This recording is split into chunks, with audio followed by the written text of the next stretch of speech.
সূর্যোদয় শুনতে অবিশ্বাস্য মনে হলেও এবার নতুন এক দিগন্তে পৌঁছাতে যাচ্ছে মানবজাতি। এখন থেকে বহু বছর আগে চাঁদ মামার বাড়িতে পা রাখলেও সূর্যি মামা এখনও অধরা মানুষের কাছে। সৌরজগতের নানা রহস্য উন্মোচনে মত্ত মানুষ এবার লক্ষ্য নিয়েছে সূর্য অভিযানের, আর এজন্য চলছিল নিরলস গবেষণা।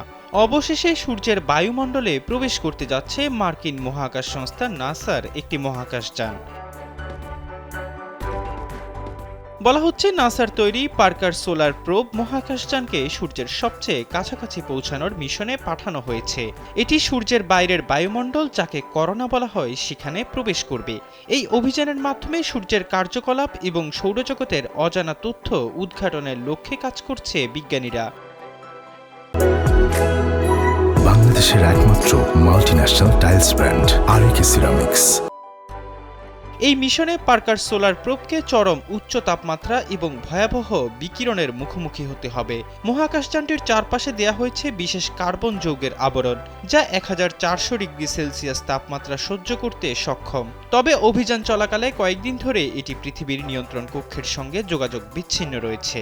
27 ডিসেম্বর থেকে বিজ্ঞানীরা এর থেকে সংকেত পাওয়ার অপেক্ষায় রয়েছেন। মহাকাশযানটি টিকে আছে কিনা তা ওই সংকেতের মাধ্যমেই জানা যাবে।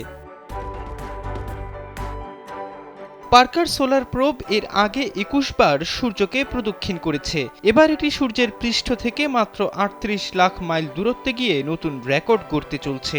ঘন্টায় 4,30,000 মাইল গতিতে চলতে সক্ষম মহাকাশযানটি এখন পর্যন্ত তৈরি করা মানবসৃষ্ট যে কোনো বস্তুর তুলনায় দ্রুতগামী।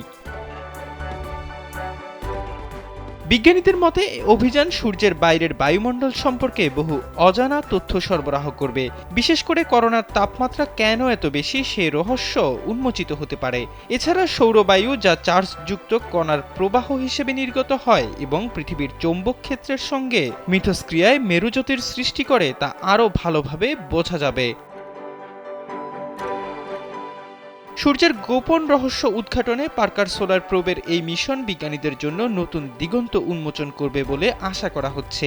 এ তথ্য মহাকাশ আবহাওয়া, সৌরবায়ুর উপর প্রভাব এবং বৈদ্যুতিক ও যোগাযোগ ব্যবস্থার জন্য গুরুত্বপূর্ণ হতে পারে। ওয়েলসের ফিফথ স্টার ল্যাবসের মহাকাশ গবেষক জেনিফার মিলার্ড জানান, সূর্য ও এর কার্যকলাপ বুঝতে পারা পৃথিবীর যোগাযোগ ব্যবস্থা এবং দৈনন্দিন জীবনের জন্য অত্যন্ত গুরুত্বপূর্ণ।